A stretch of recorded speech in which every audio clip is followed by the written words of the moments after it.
찬석 먼저 할래 아니면 내가 먼저 할까? 우리 둘밖에 없어, 발표자? 애들 공수정 잘못 눌렀다 했고 송영범은 준비 안 됐대. 영범이 누르지 않았었어? 어? 영범이 누르지 않았었어? 맞아 눌렀는데 준비를 못했대. 아니, 뭐, 그러면 내가 먼저 할게. 오케이.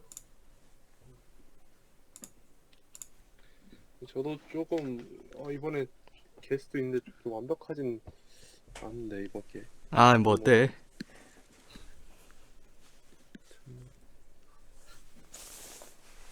네. 그냥 공연 이건가? 응, 이건가? 오케이.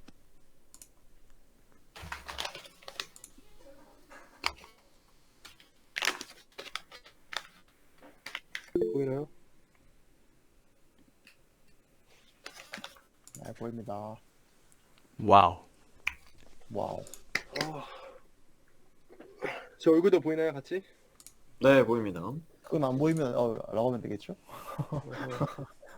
일단, 저는 좀 이제 원래 맨날 헛소리하다가 오늘 조금 이제 좀 나름 전공에 관련된 무언가를 찾아보고 싶어서 했는데 제가 사실 얼마 전에 그 이걸 삼성 샤이닝스타를 갔다 왔어요. 오. 연락도 받았고 했는데 이게 되게 좋은 경험이었어요. 되게 좋은 경험, 뭐 지식적으로 얻는 건 많지 않았는데 저는 그냥 그 공장을 갈 수 있었다는 것 자체가 저 되게 좋았거든요. 그래서 제가 이제 그걸 좀 약간 뽕이 차가지고 이제 만들어 봤습니다. 이게 제 전공이긴 한데 이제 잠시만요. 이제 이게 삼성 공장입니다. 저거는 이제 막 그 예술 작품 같은 거 그려져 있는 건 이제 평택 캠퍼스고요. 저거는 이제 옆에 게 이제 반도체를 찍어내는 공장인데 이제 저 첫 번째 그림을 이따가 다시 돌아올 수도 있으니까 한번 잘 봐주세요. 이제 이걸 제가 실제로 볼 수 있는 기회가 있었어요. 물론 이 사람들처럼 작업복을 입고 들어가야 되는 데는 못 들어갔죠. 왜냐면 저걸 하려면 내 얼굴에 뭐 바르면 안 되고 막 엄청 복잡해요. 그게. 근데 전 세계에 있는, 아니 전 세계는 아니더라도 우리나라에 있는 공장 중에서 저 방진복을 입지 않고도 내부를 관람할 수 있는 곳이 딱 한 군데 있는데 거기를 운이 좋게도 가서 이제 볼 수 있었어요. 근데 그 이제 들어가자마자 이제 거울 유리를 통해서 보이는 게 아니라 유리가 이제 전기식이어서 버튼을 눌렀을 때 이제 확 보이게 되는데 그때 정말 그러니까 제가 여태까지 봤던 것 중에 거의 제일 장관이었고 저런 공장이 끝이 안 보이게 펼쳐져 있습니다. 롯데월드 타워보다 더 길대요, 가로. 저 공장이. 세계에서 가장 큰 공장인데 이제 이걸 여기서 이제 반도체를 만들어냈는데 어떻게 반도체가 만들어지는지 오늘 한번 좀 소개를 간략하게만 해보도록 하겠습니다. 먼저 이 웨이퍼입니다.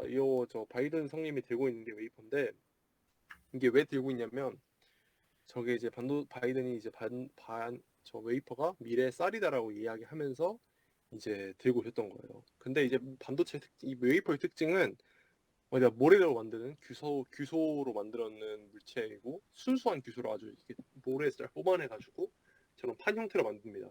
하나도 거의 들어볼 수 있었는데 전혀 CD 정도의 무게예요.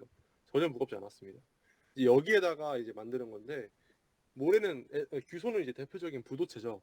그래서 이제 요거는 이 상태로는 웨이퍼 자체로는 이제 부도체입니다. 다음 어떻게 만드냐면 여기를 이걸 산화를 시킵니다. 이 산화를 왜 시키냐면 이 산화를 시켜 이게 절연체 이제 만드는 건데 산화시키면 이제 SiO2가 생기면서 위를 이제 반짝반짝하는 그 층이 생기는데 이제 그게 이 보호막을 만들어줍니다. 이 웨이퍼를 보호할 수 있는. 이제 그리고 이제 CMP 공정이라는 걸 하는데 CMP 공정 이제 고온의 잠시만 다시 할게요. 고온의 환경에서 약 800도에서 1200도 사이에서 산소와 반응시키면 저런 막이 생깁니다. 근데 이제 이거를 건식 산화하냐 습식 산화에 따라서 방법이 다른데 습식 산화를 하면 물을 같이 넣어주는 거예요. 근데 이거는 훨씬 두껍게 생겨요. 같은 시간 했을 때. 그래서 얇게 산화를 해야 될 때는 물을 넣지 않고 빠르게 그냥 절연하는 기능만 필요할 때는 이제 습식 산화를 시켜서 빠르게 공정을 끝내는 과정입니다. 얇게 펴면 또 특성이 달라진대요. 그래서 이제 그때는 건식 산화를 하고 CMP 공정이 뭐냐면요. 이거를 이렇게 산화가 된 웨이퍼를요. 이렇게 진짜 실제로 맷돌처럼 갑니다. 이렇게. 이게 왜 가는 거냐면 이걸 평평하게 만들기 위해서거든요. 완전히 평평하게. 이걸 왜 평평하게 만드는 게 중요하냐 하면 이제 다음 공정과 관련이 있습니다. 바로 포토 공정이에요. 이 포토는 제가 생각했을 때 두 가지 뜻이 있어요. 이제 광자할 때 포토라가 있고 실제로 사진처럼 이걸 찍기 때문에 그런 포토라는 의미도 있는 거거든요. 이제 우리 뉴스에서 반도체 관련 뉴스를 보면 웨이퍼가 이제 어디 들어가서 이제 어떤 액체가 떨어지고 이제 그 퍼지는 그거를 보신 적이 있을 수도 있을 거예요. 이제 그게 제일 유명한데 왜냐하면 다른 공정들은 이게 비주얼적으로 보여지는 게 없거든요. 이게 그게 여기 나오는 포토 레지스트인데 감광액입니다. 감광액. 감광액은 당연히 빛의 세기를 감소시키는 액체라는 뜻이죠. 이제 그거를 이제 웨이퍼에 뿌립니다. 그 다음에 이 노광 장비라고 해서 요거를 이제 사진을 찍듯이 이제 회로를 이제 전전 여러분들이 열심히 설계하신 회로를 딱 찍습니다. 근데 이게 왜 아까 보면 CMP 과정이 있다 했죠? CMP 과정이 이게 가는 거라 했단 말이에요. 이게 왜 가는 게 중요하냐면 여러분 사진 찍을 때 피사체의 거리가 다르면 가까운 데 초점을 맞추면 뒤에 게 흐려지고 뒤에 거에 초점을 맞추면 앞에 게 흐려지죠. 이제 그렇기 때문에 사진을 찍는 원리로 이걸 찍어 넣기 때문에 이 웨이퍼의 두께에 조금이라도 차이가 있으면 초점이 흐려져서 수율이 안 나옵니다. 왜냐하면 웨이퍼는 나노미터 단위로 이제 설계를 찍어 넣기 때문에 아주 균일하게 가는 게 기술이고 이제 그게 어렵습니다. 그래서 이걸 균일하게 간 거에다가 이제 ASML이라는 네덜란드 회사에서 만드는 노광 장비로 착각하고 사진을 찍습니다. 그 다음에 저기 지금 SK 나비가 있는데 그 다음에 현상액을 뿌려가지고 나머지 감광액을 제거합니다. 여기까지 한번 와볼게요. 웨이퍼를 만들었고 그 다음에 아까 SI 산소와 반응시켜서 SiO2 층을 깔았어요. 거기다가 1층이 생겼죠. 거기다가 감광액을 또 뿌립니다. 그럼 2층이 생겼죠. 현상을 했어요. 그 다음에 감광액만 걷어냈으면 지금 산화층 위에 회로 찍어낸 저 나비 모양에만 감광액이 이렇게 남아있겠죠. 이제 그 다음이 이제 식각 공정입니다. 깎아내는 거예요. 지금 보면 노광 장비, 노광이라고 써있는 파트처럼 지금 이 상태입니다. 웨이퍼 위에 산화막이 있고 감광액이 남아있는 부분만 지금 남아있는 저게 이제 회로가 될 겁니다. 근데 이제 식각 광정은 이제 나머지 산화막까지 잘라내는 과정이에요. 그래서 이제 웨이퍼만 남게. 이제 방법이 두 가지가 있는데요. 건식 식각이라는 게 있고 습식 식각이 있어요. 옛날에는 습식 식각은 싸고 수율도 잘 나옵니다. 원하는 대로 다 나와요 이게. 근데 왜 안 쓰냐면 요즘은 옆에 것까지 살짝 원형으로 깎입니다. 이게 네모나게 깎이지가 않고. 그래서 옛날에 막 30나노, 막 50나노 이런 거 할 때는요 상관이 없었어요. 근데 지금 막 7나노, 5나노 이렇게 나가기 때문에 습식을 써버리면 이제 아예 불가능해집니다. 이제 수율이 하나도 안 나와요. 그래서 지금은 플라즈마로 깎는데 이 플라즈마로 깎는 방법이 되게 특이한 게 이 웨이퍼를 아르곤 이제 불활성 기체죠 대표적인 아르곤 안에 넣고 이제 플라즈마를 쏘는데 왜 플라즈마 이렇게 써야 잘 깎이는 이유가 아르곤으로 채워야 아르곤이 다른 플라즈마는 이제 결국에 전하를 띠잖아요. 이제 아르곤으로 채워야 이제 다른 주변의 기체들이 요 웨이퍼에 관여하지 않게 되면서 저렇게 네모나게 깎을 수가 있대요. 그리고 이게 굉장히 어렵다고 합니다. 또 이제 이온 주입 과정이에요. 아직 여기까지 하면 얘는 반도체가 아니라 부도체예요. 아니면 왜냐면 반도체는 여러분도 이제 물리 시간에 배우셨겠지만 14족 원소에 13족 혹은 15족의 원소를 도핑해서 만들거든요. 거기까지 우리가 간단하게 배웠지만 이제 어떻게 도핑을 하냐면 저렇게 웨이퍼에 깎아내서 임플란트를 박습니다. 이 임플란트가 바로 13족, 15족 원소를 박는 거예요. 그리고 이 임플란트로 이온을 받고 방막 처리를 하는데 금속, 알루미늄이나 구리 같은 금속으로 위에를 증기화시켜서 이걸 또 덮습니다. 이걸 또 균일하게 덮는 기술이 또 엄청 힘들다고 합니다. 그러면 일단 웨이퍼 자체의 전기적인 성질이 띠게 되었고 이제 이 방막을 덮음으로써 아까 그렸던 회로에 전기가 흐를 수 있는 그 통로를 만들어주는 거예요. 저기까지 정리하겠습니다. 웨이퍼 있었고 산화막 깔았고 넘어갈게요. 너무 길었습니다. 네. 그래서 이렇게 하면 웨이퍼는 반도체 성질을 띠고 위에 이제 방막을 까므로써 여러분들 열심히 만든 회로에 전기가 통할 수 있는 지금 토대를 다 만든 겁니다.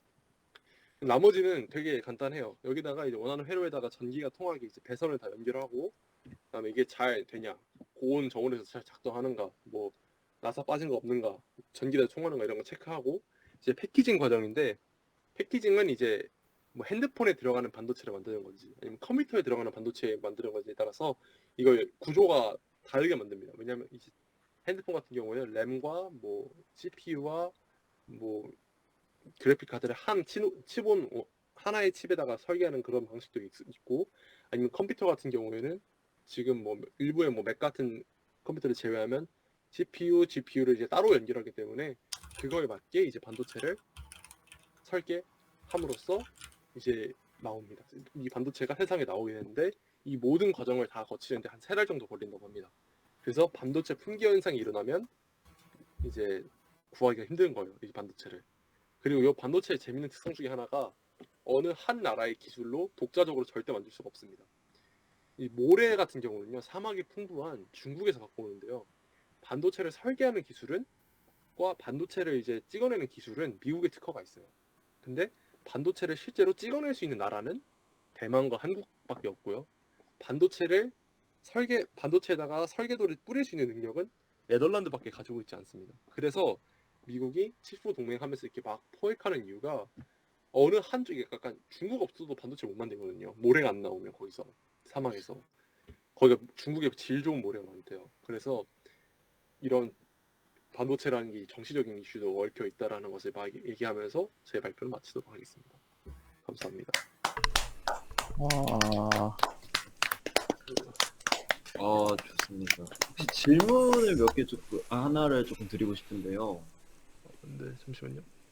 아, 네. 그 방막 부분 있잖아요. 방막 부분. 음. 혹시 PPT를 다시 띄워주실 수 있나요? 잠시만요.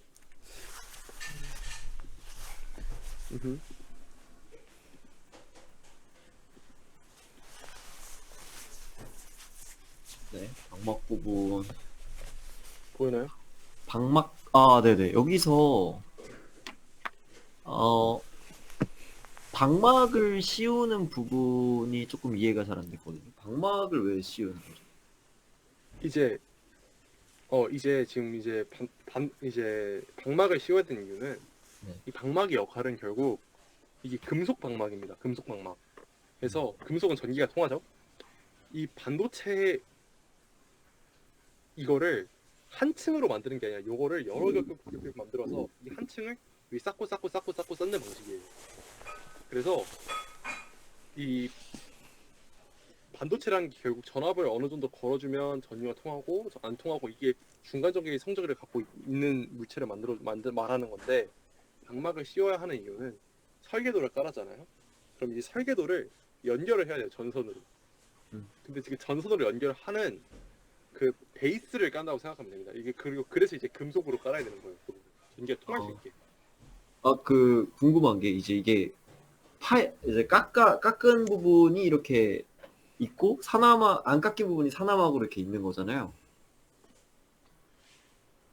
지금 보시면은 사나막이 적혀 있는 부분이 어쨌든 이거 감광액이 안 묻혀져 있는 부분이니까 그 깎았을 때 깎인 부분이고 사나막이 있는 부분은 감광액이 묻은. 이거 잠시 이게 지금 제가 좀 자료를 잘못 갖고 왔는데 이게 감광액이 두 가지 종류가 있습니다. 네. 이게 이렇게 감광액이 묻은 데를 남겨놓는 게 있고, 네. 이제 감광액이지만 감광액이 묻은 곳을 깎아내는 것도 있어요. 양각이냐 음각이냐. 양각이냐 음각이냐가 있어요. 그래서 네. 일단 계속 듣겠습니다. 질문. 네. 근데 이제 사나막도 이렇게 방막으로 덮고 그리고 깎인 부분도 방막으로 덮으면 사실 다 흐르게 되는 게 아닌가. 그 깎인 부분이나 안 깎인 부분 다 이렇게 흐르게 되는 거 아닌가. 이제 그거를 이제 나머지 여기에서 이제 다시 이제 깎는 겁니다. 근데 이게 또 하나 더 있구나. 또 하나 더 그거를 이제 다시 또 깎고 이게 사실 어떻게 되냐면 최종 본능이 어떻게 나오냐면 제가 잠시 자료를 보여드릴게요. 이거를 제가 열심히 오늘 찾아봤는데 하기 위해서 최종본이 여기 아닌데 어떻게 나오냐면 요게 거의 나중에 가면 이렇게 됩니다. 막 사나막 위에 저렇게 막 해서 이거 막 쌓는 거예요. 아, 생각보다 이게 아버지네. 간단한 게 아니구나. 아, 생각보다 빡세구나. 간단한 게 아니라서 제가 이게 굉장히 어렵더라고요. 저도 사실 잘 이해가 안 아. 가는데 그 얘기하면서 그 삼성에서 막 나와서 얘기해 줬는데 이해가 안 가가지고 그게 근데 뭐 그게 이해가 가면 이게 다들 이렇게 뭐 5나노 7나노 이러고 있겠습니까? 그러니까 이제 간단하게 설명을 저도 듣고 저도 간단하게 여러분들께 설명하고 싶어서 이 정도로 얘기했는데 내가 나중에 기회가 돼서 더 찾아보면 이걸 좀 약간 더 좀 깊게 할 수 있는 기회가 있다면 한번 해보도록 하겠습니다. 근데 이게 사실 예 근데 일단 그렇습니다. 간단하게 이 개요에 관해서는 좀 설명 자체가 좋았던 것 같아요. 아유 감사합니다. 그 사진 한번 다시 보여줄 수 있나요? 아, 그거요? 최종본. 아 최종본인데 그러니까 이런 이렇게 식으로 이제 되네요. 복잡한 그 물리적인 회로를 굉장히 작게 구성을 한다는 거 아니에요, 맞죠? 목표가. 근데 예, 예. 이게 어려웠던 게 예. 이게 삼성 그 관계자분 말로는 예. 이게 어려운 게 그 엄청나게 미세한 그거 하나로도 그냥 아예 불량이 나버린대요 그게. 그쵸. 그래서 예. 이게 검수팀이 있는 반도체 만드는 데 엄청난 많은 사람이 관여를 하는데 예. 이거 하나를 만들고 웨이퍼에서 이제 찍기 시작한 순간부터 출하되는 순간까지 검수를 거의 1,500번을 한다고 합니다. 그 중간중간 아. 과정에. 어. 그러니까 그리고 이제 이거를 이게 또 이제 반도체가 이제 돈으로 이제 패야 되는 그 과목인 게 뭐냐면 예를 들어서 5나노를 하다가 여러분들이 3나노로 바꿨어요. 그러면 공정이 미세화됐잖아요. 그러면 기존에 쓰는 기계를 못 쓴다고 합니다. 그러니까 신생 회사가 들어왔어요. 만약에 우리도 반도체 할 수 있어. 할 수 있을 것 같아 하고 들어왔어요. 근데 삼성은 옆에 공장 하나 짓는데 막 20조씩 태우고 있습니다. 뭐 어떻게 이겨 그거. 막 돈으로 그렇게 막 패는데. 그래서 이제 반도체가 결국 TSMC 삼성이 2파전으로 가게 된 이유가 이제 이런 이유도 있습니다. 아예 쉽게 뛰어들 수가 없는 약간 레드오션이 돼버렸어요. 그 공룡 두 마리에. 진입 자체가 어렵네요. 약간 진입 자체가 이제 치킨 게임으로 가버렸기 때문에 장벽이 너무 높다. 누가 이제 10억 원 태우면 누가 나 15억 원 태울래, 난 20억 원 태울래 이렇게 돼버리기 때문에 이제 굳혀진 상황. 이제 또 이제 제가 최종본은 이거였지만 이거에 입체로도 있어요. 이게 지금 평면인데 입체로 해서 막 3차원 구조로 만들고 막 이래버려가지고 만드시는 분들이 정말 궁금한 점이 그러니까 이거를 만약에 그 크게 확대해가지고 뭐 크게 확대한다면은 막 이렇게 이런 과정을 안 거치고 그냥 뭐 전선 같은 걸 써도 되겠죠. 그냥 뭐 그냥 깎아낼 수 물리적으로 깎아내가지고 거기다가 이제 전류를 통하게 한다면은 반도체와 정확히 동일한 역할을 하긴 하는 거잖아. 그러니까 이거는 이제 굉장히 그게 미세하게 이제 깎기 위함. 좋은 질문인데 어, 너가 말한 게 정확하게 뭐냐면 진공관이야. 그치? 역방향으로 간 근데 거. 이제 진공관이 발전이 된 거 형태잖아 결국엔 얘가. 진공관을 대체하려고 반도체를 만든 거거든. 집약시키기 위함이지 결국에는. 그래서 근데 이 반도체를 찾는 물질을 찾는데 14년이 걸렸대. 아, 그러니까 그 과학자들이 연구를 하는데 진공관이 대체할 게 분명히 있을 거다. 너무 결국 원시적이지. 이제 근데 이제 그 물질을 찾고 실제화 시키는데 14년이 걸렸다고 하는데 이거 나 배우면서 좀 알았던 게 너네 코딩 할 때 버그 잡는다 그러잖아. 디버깅이라고 하잖아. 그죠? 그 버그의 어원이 뭔지 알아 혹시? 진짜 벌레지. 그 벌레가 껴서 그런 거잖아. 거기 그리고 컴퓨터에. 진짜 몰랐는데 진짜 벌레가 그 진공관이 반짝반짝 빛나니까 맞아, 맞아. 거기 모여들어가지고 진공관을 깨가지고 그 버그를 진짜 잡는다 해서 그 버깅이라고 하더라고. 되게 놀랐어 그거 듣고. 그러면 진짜 진짜 러프하게 벌레일지 그 몰랐어. 진공관의 작은 버전이라고 보면 되겠네 사실. 어떻게 보면 진짜. 그렇지. 어. 진공관을 아주 효율화시킨 거. 그리고 감사합니다. 오케이. 영범이 질문 끝난 거지, 지금. 네, 끝났습니다. 지금 연수가 하나 질문을 지금 적어줬는데, 공정 앞부분에서 회로를 찍어낼 때 수율을 좋게 하려고 평평하게 깐다고 얘기를 했었잖아. 평평하게 까는 방법이 이제 회로를 사진처럼 찍는 포토공정인 방법밖에 없어서 평평하게 깎아야 되는 건지, 아니면 이게 가장 효율적이어서 이 방법을 택한 건지가 궁금하다고 하거든요. 일단 이게 지금 이 포토 공정을 하려고 이 포토 공정을 할 수 있는 기계는 전 세계에서 ASML밖에 만들지 않아. 근데 지금 얘기하기 전에 이거 내가 첫 번째 그림 이거 있잖아. 이 그림을 보면 약간 하얀색 가다가 노란색인 게 보이지. 어, 공장이 하얀색에서 노란색 바뀌잖아. 어, 이 이유가 왜 이게 이유가 왜 그런 거냐면 우리가 필름 카메라를 현상할 때 어두운 암실에서 하잖아. 응, 응. 이게 반도체반 암실이야, 노란색이. 아, 그래서 오. 공장이 이게 바뀌는 거거든. 근데 사진으로밖에 못 찍고 그걸 대체하려고 요즘 어떤 기술을 만드냐면 전자로 깎으려고 해요, 요즘은.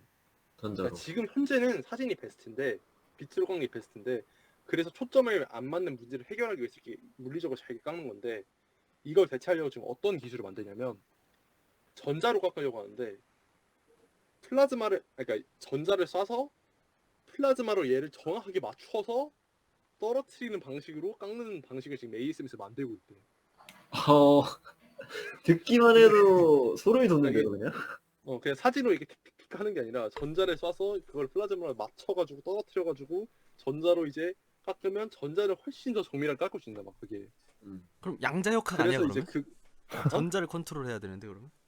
그러니까 전자를 플라즈마로 컨트롤하는 거죠. 플라즈마가 그치, 그치. 그러니까, 일렬적인 이제 어떤 플라즈를 쏜다는 거는 일렬적인 전자가 이제 분리된 원자핵과 그 상태를 쏘는 거기 때문에 이제 일렬적인 흐름을 만들 수 있다고 하시더라고. 그래서 이제 그거 일렬적인 흐름을 약간 미사일이 미사일 격추하듯이 전자를 격추시켜서 경로를 바꾼 다음에 깎는다고 하더라고. 근데 그게 개발 딱 중. 봐도 안 쉬워 보이는데 하여튼 일단 지금은 그게 최선이어서 이렇게 한다. 어. 깎는 강정은. 혹시 한 가지 제가 또 질문을 좀 드려도 될까요? 네네. 이거는 진짜 항상 조금 궁금했었는데, 반도체 칩이라고 하거나 뭐 하면은 보통 네모난 걸 생각을 하잖아요. 좀 뭔가 직선의 형태고. 근데 이 웨이퍼는 왜 항상 동그랗게 만드나요? 이제 그거를 이제 제가 질문을 했는데 가서 이게 왜 그런 어차피 다 잘라내야 되는데 왜 그러냐. 그러니까. 근데 이 아까 감광핵을 펴는 도포하는 과정을 어떻게 하냐면 찌놓고 이 회전시켜서 하거든. 그리고 아, 그렇기 때문에 이게 어차피 나머지 다 잘라야 되는데 그게 나중에는 사각형으로 만들면 그게 힘들고 심지어 맞네. 회전을 이용하는 과정이 많아서 이게 정확하게 하는 것도 이제 이게 회전하면서 하는데 그치, 이게 그치. 사각형이 돼버리면 이제 나머지 버려지는 부분을 감안하더라도 그렇게 만드는 게 제일 효율적이라고 하더라고. 그 과정이. 아, 음. 사실상 여기서도 좀 버려지는 게 있네. 이런 부분을 계속 연구도 하겠네. 이게 가장 효율적인 게 아니라는 걸 아니까, 일단. 그리고 이제 요거 한 판에 얼마 할 것 같아? 이게 한 판. 이거 한 판에. 약간 내가 그 들어도 3천만 원? 라이스 페이퍼가 생각보다 안 비싸 보인다. 그러니까 이 웨이퍼 자체는 그렇게 음. 비싸지 않거든. 아, 그래. 근데 이제 내가 아이폰에 들어가는 요 칩이 있잖아. 이제 웨이퍼에서 만든 거란 말이지. 이 칩의 원가가 한 45만 원 정도 한단 말이야.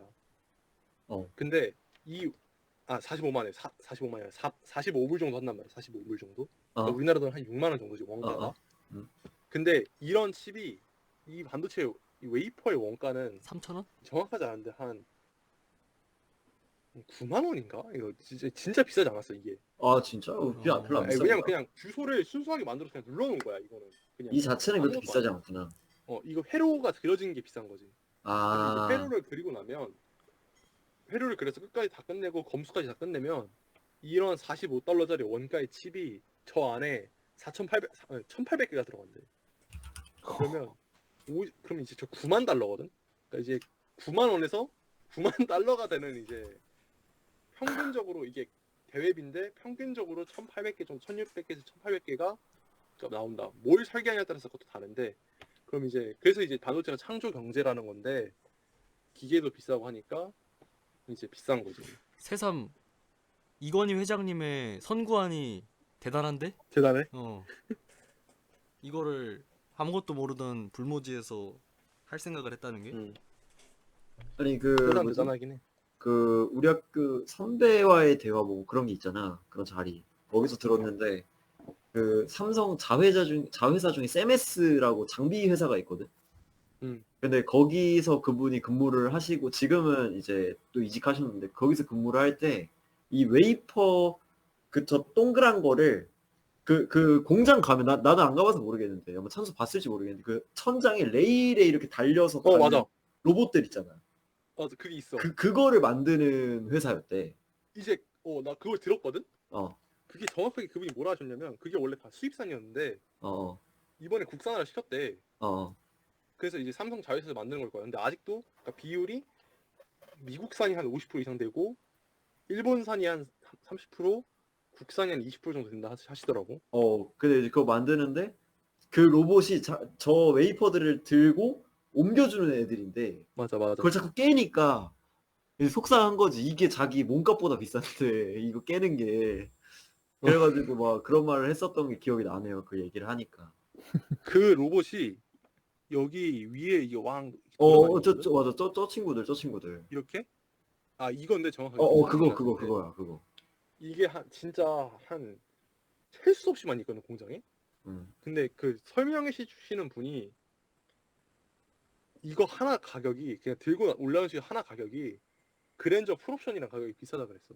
그러니까 엄청 비싸지, 저기. 그러니까 이게 안에 그릇이 있거든. 그릇이. 그릇에 반도체 웨이퍼를 9개씩 넣고 이제 웅 들고 다니면서 이제 공정을 해주는 거야. 그러니까. 근데 그게 이제 이게 그랜저 하나 값인데 내 눈에 보이는 것만 벌써 한 500개가 넘어가는 것 같았어. 결국 거의. 그랜저 그거 약간 500대를. 내 눈에 보이는 것만. 그러니까 공장이 지금 여기서부터 여기가 지금 제1롯데월드 그 눕혀놓은 거랑 비슷하대 길이가. 근데 나는 이만큼 보고 있는데 500개가 넘어가면 여기까지 갔을 때는 도대체 몇 개가 있는 건가? 라는 이제 생각을 좀 하게 됐지. 오케이. 대단하더라고. 다른 질문들 더 있으신가요? 딱이? 전 없습니다. 네. 없으면은 여기서 네, 일단 저 찬수 발표 너무 잘 들었습니다. 수고했습니다. 좋습니다.